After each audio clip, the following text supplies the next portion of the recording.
Keanu Reeves faced an insult in first class, but the shocking revelation that followed left everyone in awe. Welcome to Stories of Integrity, where we delve into tales that redefine our understanding of humanity. In this narrative, you will see how humility can turn the tables in the most unexpected way. If this resonates with you, remember to like, subscribe, and comment below to share your thoughts. The Chicago airport was bustling with the usual flow of travelers weaving through security lines, juggling suitcases of varying sizes, and hurrying to catch flights that would take them all over the world. Voices overlapped in a constant hum, punctuated by boarding announcements and the intermittent beeping of transport carts navigating the corridors. In the midst of this energetic chaos stood a man named Keanu Reeves. Unlike many who moved with evident urgency, Keanu maintained a calm, almost meditative presence. His attire was simple, a well-worn plaid shirt, faded jeans, and boots scuffed at the toe from countless steps. Over one shoulder rested a backpack that looked as if it had been through several global journeys. Its frayed edges told silent stories of time and experience. Nearby, the other first-class passengers showcased a starkly different aura. The glint of polished briefcases, designer handbags, and sophisticated suits reflected the prestige associated with a first-class ticket. Voices were quieter here but carried a sense of privilege and self-assurance. People often exchanged quick glances, recognizing familiar faces or evaluating potential business partners. In stark contrast, Keanu's understated manner and casual style almost rendered him invisible, as though he were a quiet observer in a realm of affluence. Right behind him in line stood a man named Malcolm Spencer. Malcolm was tall, broad-shouldered, and exuded an air of authority. He wore a stylish, expensive navy blue suit that fit him perfectly, polished shoes that caught and reflected the overhead lights, and a fragrance that subtly announced itself before he even spoke. Malcolm's demeanor suggested he was used to getting what he wanted. He scrolled through his phone now and then, occasionally glancing at his surroundings with a practiced eye, as if to confirm that everyone around him recognized his importance. Once Malcolm's gaze landed on Keanu, he couldn't conceal a cynical smirk. There was a fleeting look of disbelief on his face, as though he found it odd that someone in such simple clothing would be standing in a first-class line at Chicago Airport. The discrepancy between his own immaculate attire and Keanu's understated look created a tension that flickered in Malcolm's expression. "First class, huh?" Malcolm said, letting out a soft chuckle that carried more than a hint of derision. "You never know who might show up here these days." Keanu turned his head slightly, meeting Malcolm's eyes. He responded with a gentle nod and a calm expression. "Yes, the world is full of surprises," he said. Malcolm appeared to anticipate more of a reaction, perhaps an apology or an awkward justification from Keanu. When no such thing came, Malcolm's smirk grew. He decided to push further. "Listen, no offense," he continued, dropping his voice a bit as the line moved forward, "but you don't really seem like the typical first-class passenger. Let's just say I'm used to seeing people a little more polished." Keanu raised his eyebrows but didn't lose his measured calm. "Appearances can be misleading," he replied softly. Before Malcolm could retort, the gate agent announced that first-class passengers could begin boarding. The line moved, and both men followed, tickets in hand. Despite Malcolm's brisk, confident stride, Keanu walked at the same, unhurried pace he'd maintained since arriving at the airport. He seemed to take in every detail of the surroundings with an almost philosophical curiosity. Once on the plane, the two men navigated through the aisle of the first-class cabin. The seats here were spacious, each equipped with a personal entertainment system, plush pillows, and ample legroom. Malcolm paused to confirm his seat number, double-checking the numbers on the overhead compartment and his boarding pass.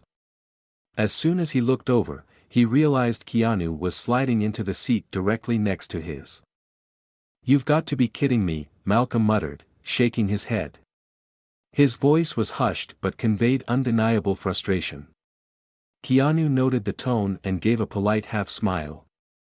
"Of all the places possible, it had to be here," he said quietly, settling himself into his seat. Malcolm grunted in response. Something about Keanu's persistent tranquility made him uncomfortable. He placed his carry-on in the overhead bin with a tad more force than necessary, as if trying to expel his frustration by physically asserting himself. Passengers continued boarding, and the bustle in the cabin gradually subsided as the last few people squeezed down the aisle. When the economy section finished seating, Malcolm glanced sideways at Keanu, who was carefully stowing his backpack under the seat in front of him. "So," Malcolm began, his voice tinged with condescension, "what line of work are you in? Doesn't it seem like you're in finance or law?" Keanu straightened, meeting Malcolm's gaze. "I work in film," he said simply. Malcolm's eyebrows rose in surprise, although he quickly morphed this into a wry smile. "Oh, film, right. So, do you do commercials? Small gigs?" "A friend of mine did an ad for a local bank once." Keanu gave a small shrug. "It's something like that," he replied, not elaborating. Malcolm's grin turned mocking. "Interesting people chase all kinds of dreams, I suppose. But some of us," he added, tapping his seat's armrest, "work our way up to a point where we belong here, you know. In first class." Keanu studied Malcolm for a long moment. "Sometimes, belonging is just about being in the right place at the right time," he said quietly. "We don't always see the whole picture." Malcolm laughed, though the sound lacked genuine amusement. "That's a nice philosophy. But in my experience, life rewards those who strive for more than just the right time, right place luck. Some spaces aren't meant for everyone." Before Keanu could respond, a flight attendant approached with a bright smile, ready to offer the usual pre-flight amenities. She asked if either man would like a beverage before takeoff. Malcolm made a show of requesting a glass of champagne, something he declared should be worthy of the first-class experience. Keanu politely requested water. Malcolm shot him a sidelong glance, lips curving into a mocking smirk. "Water? You're in first class, man. Live a little." Keanu took the bottle from the flight attendant, nodding in thanks. "Simplicity isn't a bad thing," he replied. Malcolm sipped his champagne, letting out a satisfied sigh more for show than anything else. "Sure, maybe for some people, but real class is about enjoying what you can afford. Doesn't it make sense to waste the perks?" Keanu's expression didn't change. "Sometimes the most valuable things in life aren't the perks." The flight attendant, noticing the subtle tension, made a discreet exit to serve other passengers. Malcolm looked around and saw a couple of travelers glancing at them, curiosity in their eyes. Ignoring that, he decided to continue his line of questioning. "So, you work in film," he said. "Film is a broad term. Are you a cameraman? Editor? Maybe an extra? Or do you handle the lights?" Keanu's lips curved into a nearly imperceptible smile. "I do a bit of acting," he said. Malcolm suppressed a condescending laugh, turning it into a mild cough. "Acting, right. Well, I admire the hustle it takes to make it in that industry, I guess. But I've also heard it's really cutthroat." Keanu took a moment before replying. "It can be," he said, "but I believe it's also about passion and connecting with people." Malcolm shrugged, glancing at the overhead bin as if checking on his luggage. "Passion is great, but it doesn't pay the bills. That's why some of us aim a little higher, you know, finance, corporate law, big business. That's where the real money and prestige come in." Keanu considered the statement. "Money and prestige aren't always the definition of success," he offered quietly. Malcolm scoffed, rolling his eyes. "Listen, that might sound nice in theory, but in the real world, success is measured by tangible results: status, income, influence." He paused, scanning Keanu's outfit again, from the faded jeans to the scuffed boots. "You don't strike me as someone who is particularly worried about outward appearances, though," he added sarcastically. Keanu set his water bottle on the tray table. Outward appearances can be deceiving. And often, status is more fragile than we think. Malcolm pursed his lips, momentarily disarmed by Keanu's calm conviction. Then he laughed again, a short, sharp sound. All right. You and I have different perspectives, that's clear. But hey, everyone's got the right to their opinion. When the plane began to taxi toward the runway, the flight attendants did the standard safety demonstration. While some passengers politely watched or fiddled with their phones, Malcolm leaned back and eyed Keanu once more, clearly sizing him up. The hum of the engines grew, culminating in that rush of acceleration as the plane took off. For several moments, conversation paused, overshadowed by the thrill or anxiety of takeoff. Once the seatbelt sign was turned off, flight attendants resumed service, rolling out a cart of drinks and warm towels. This time, Malcolm once again requested champagne, deliberately emphasizing how he preferred the brand the airline typically served in first class. Keanu accepted another bottle of water. Malcolm eyed it, shook his head, and exhaled loudly. You're really sticking to that, huh? Water, he said, lifting his champagne flute. Meanwhile, I'll take full advantage of what I'm paying for. Some of us have earned this. Keanu simply smiled, a gesture devoid of any scorn or defensiveness. I'm glad you're enjoying the flight, he replied, sipping from his water. Malcolm stared at him, momentarily unsure how to proceed. It was as if every subtle jab he launched met an immovable wall of politeness and calm. Eventually, he found another angle. You must be aware, Malcolm said, leaning closer so only Keanu could hear, that some folks up here might look at you and wonder why you're in first class. It's not typical for someone dressed like you to find themselves seated next to, well, people like me. Keanu tilted his head, a hint of curiosity in his gaze. People like you. Malcolm gestured to his own suit and impeccable watch. Those who've climbed the ladder, so to speak. Keanu considered this, then responded. I think there are many ladders in life, and not all of them measure the same kind of success. Some people climb a corporate ladder. Others build different paths. Malcolm snorted. Sure. But let us get real, if you don't showcase your achievements, who is going to recognize them? This is a competitive world, and you either prove yourself or get left behind. Keanu's posture remained relaxed, though there was a gentleness in his eyes.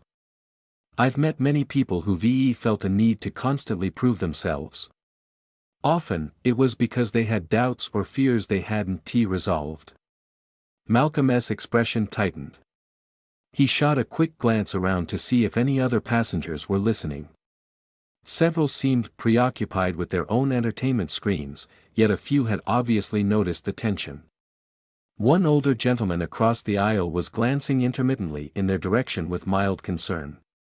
Don't psychoanalyze me, Malcolm said, keeping his voice low but firm.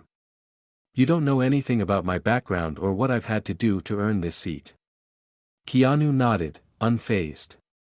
You're right, I don't know your story. But I know that the need to belittle others often comes from a place of insecurity. Malcolm opened his mouth, then closed it, clearly struggling to maintain composure. He drummed his fingers on the armrest, casting another look at Keanu's boots, as if to remind himself of the perceived gap in their statuses. After a few moments, he forced a stiff chuckle. Interesting perspective, he said. But let us not pretend that isn't how the world works. People with power, money, and reputation stand out for a reason. Keanu nodded calmly. They do stand out, yes. The question is, how are they using that position? To uplift others or to push them down? Malcolm shifted in his seat, tugging slightly at his collar. He took a longer sip of champagne than before, perhaps seeking a brief refuge in the drink. At this point, several passengers in the surrounding seats were openly paying attention to the conversation, some leaning subtly toward the aisle to catch more details. Listen, Malcolm said finally, setting his flute down. If I were in your position, I might be feeling grateful but also out of my depth. I mean, first class is a big leap for some folks. You can't blame me for noticing, right? Keanu let a moment pass, scanning Malcolm's face. I don't blame you for noticing. I blame you for assuming. Malcolm's eyes flared briefly, but he quickly buried whatever anger arose. He forced another laugh, louder this time. You're a tough one. Okay, fine. I see you're determined to hold your ground. But still, he added, leaning in, don't you think money and status matter? Otherwise, why would you be here? There was a pause as Keanu exhaled softly. There are different reasons people end up in first class, he said. Maybe it's a last-minute upgrade, maybe it's a ticket someone else bought, maybe it's personal preference, or maybe it's just part of their daily life. None of that should define how we treat each other. Malcolm glanced away, noticing an attendant offering snacks. With a short nod, he asked for roasted almonds. Keanu declined politely, having already eaten a light snack at the airport. The attendant left, and Malcolm was quick to resume talking, as though he couldn't stand the silence. Let me ask you something else, Malcolm began. You said you're in film. Does that mean you're some sort of aspiring celebrity or something? Because, no offense, you don't look like the typical Hollywood star. Keanu chuckled softly. That's fair. I suppose I don't. Malcolm crossed his arms, waiting for a more detailed explanation, but Keanu didn't offer one. This only seemed to fuel Malcolm's curiosity. So, have you done anything major, or is it more like background roles? Keanu allowed a small, enigmatic smile. I've done a few projects people might be familiar with. Malcolm rolled his eyes.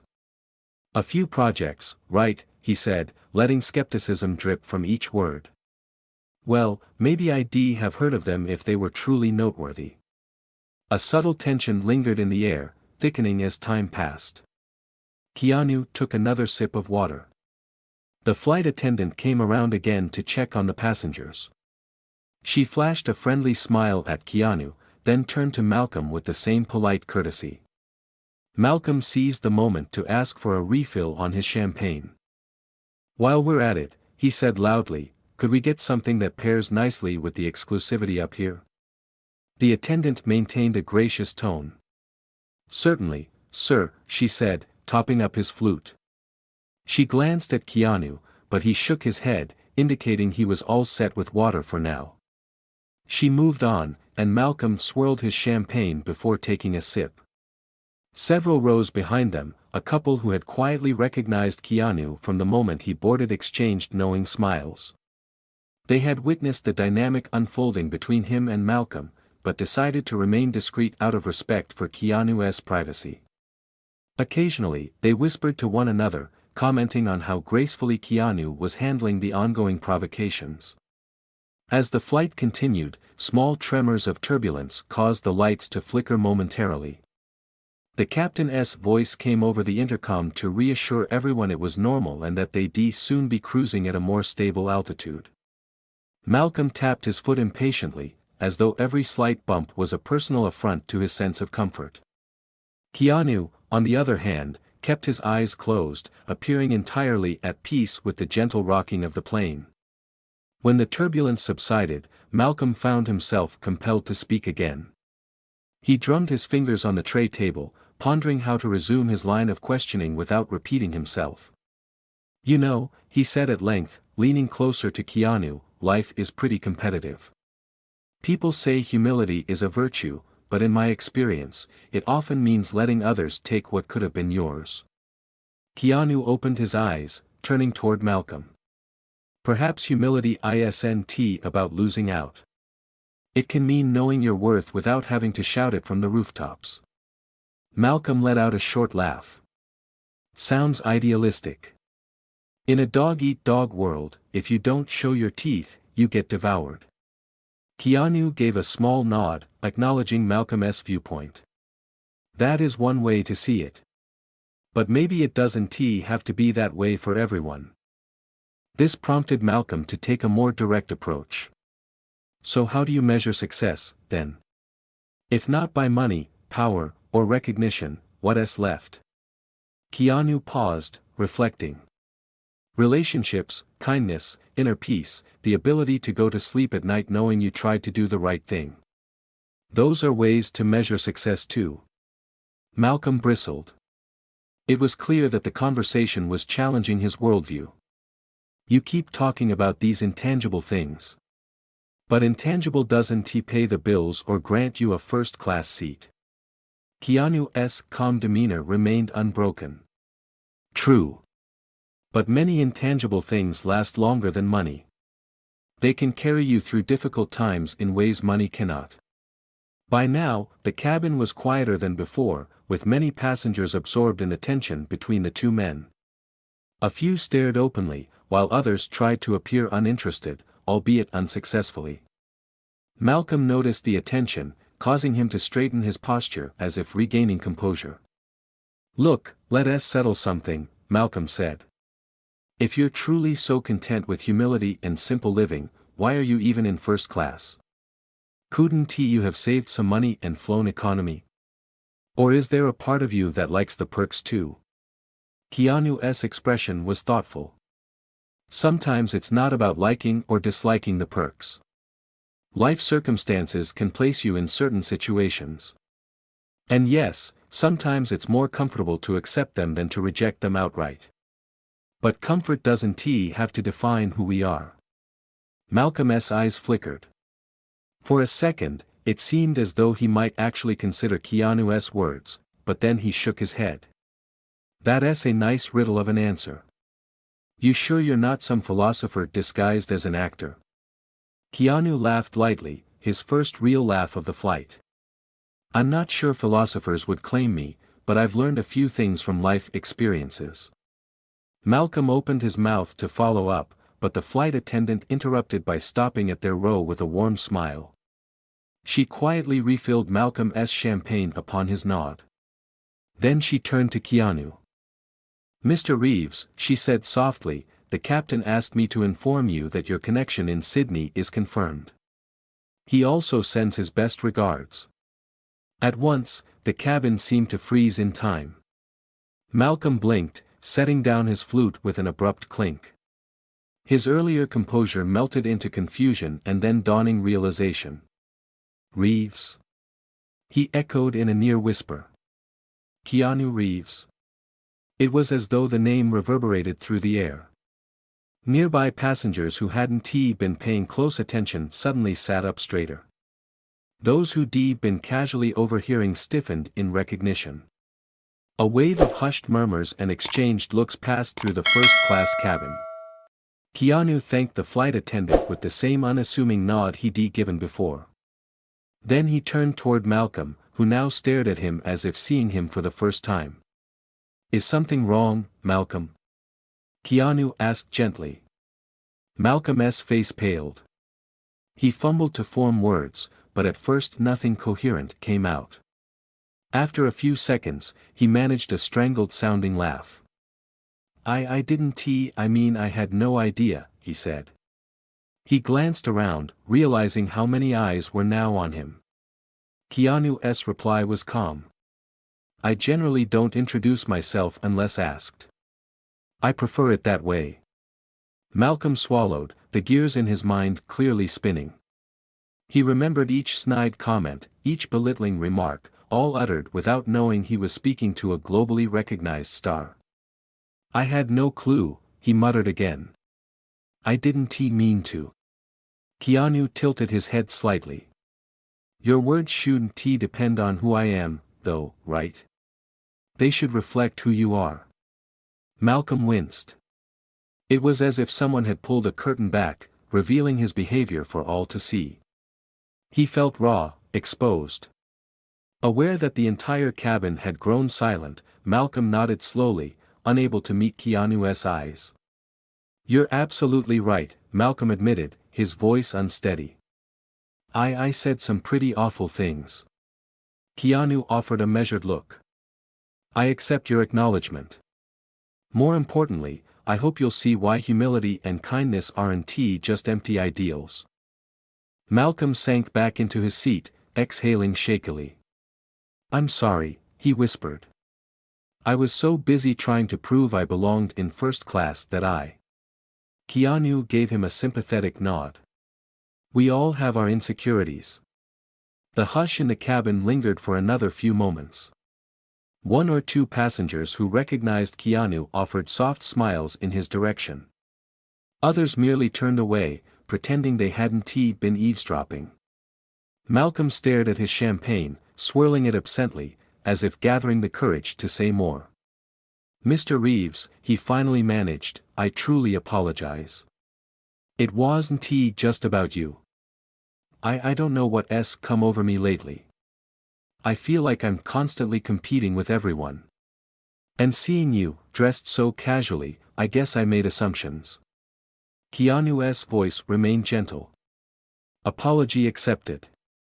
But remember, humility isn't about diminishing yourself, it's about not inflating yourself at the expense of others. Malcolm offered a tight nod.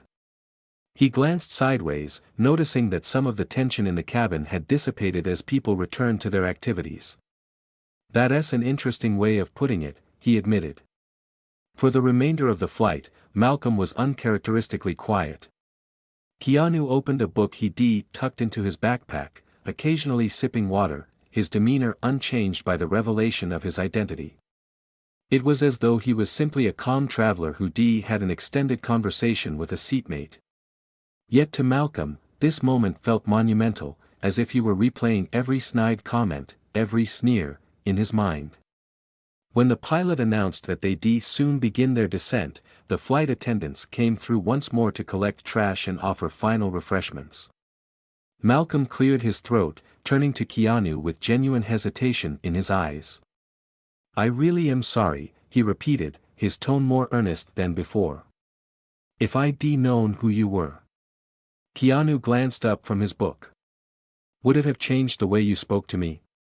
Malcolm grimaced, recalling his own arrogant words. Yeah, probably. But that's the problem, isn't it? I shouldn't treat people differently based on who they are. Keanu nodded. Exactly. That's the real point. Malcolm released a sigh, feeling as though he were deflating from all the tension he'd carried since they boarded. You know, I've spent years trying to climb that corporate ladder we talked about. Maybe along the way, I forgot how to just be kind. Keanu closed his book, tucking it into the seat pocket. Sometimes a quick flight can teach us a longer lesson, he offered with a faint smile. The plane descended, the Chicago skyline disappearing into the clouds below as they angled toward their destination. By the time the wheels touched the runway, the cabin lights brightened, and passengers began to gather their belongings.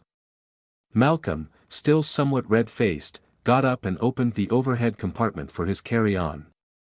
Meanwhile, Keanu calmly slung his old backpack over one shoulder. As they stepped off the aircraft into the jet bridge, a small group of fans recognized Keanu. Some approached politely, asking for a quick photo or expressing how much they admired his work. Keanu greeted each person with patient warmth, making sure everyone felt acknowledged. Malcolm stood off to the side, observing with a mix of fascination and sheepishness. He realized that Keanu's humble manner was not an act, it was authentic. In the terminal, Malcolm lingered a moment longer, watching Keanu slip seamlessly into the flow of passengers. Those who recognized him typically did a double take, then either smiled or shyly approached. Throughout it all, Keanu maintained the same steady kindness he had shown on the plane. Malcolm felt something stir within him, an unfamiliar mix of regret and possibility. He wondered how often he had, in his quest to assert himself, missed the chance to simply connect as one human being to another. Maybe this wasn't a coincidence, Malcolm murmured to himself. He slowly turned and headed for baggage claim, a heavy swirl of thoughts tumbling around in his mind. Could he apply some of Keanu's calm acceptance and kindness in his own life? It seemed daunting, given how entrenched he was in his habitual confidence and, at times, arrogance. But maybe, he considered, it was time to try. All around him, travelers rushed to their next destination. Suitcases tumbled onto the conveyor belts, and an overhead announcement reminded passengers to check updated flight schedules. Yet Malcolm felt oddly still, despite the swirling activity. The conversation with Keanu echoed in his thoughts, each of Keanu's measured replies carrying more weight than they initially had. In the end, Malcolm whispered, recalling Keanu's parting words, "It's about how we treat others." A new chapter, he realized, could begin with these small steps. Perhaps the seat next to Keanu Reeves had been more than just a random assignment. Perhaps it had been exactly what he needed to see, another perspective, one that valued genuine respect and compassion over superficial status and possessions.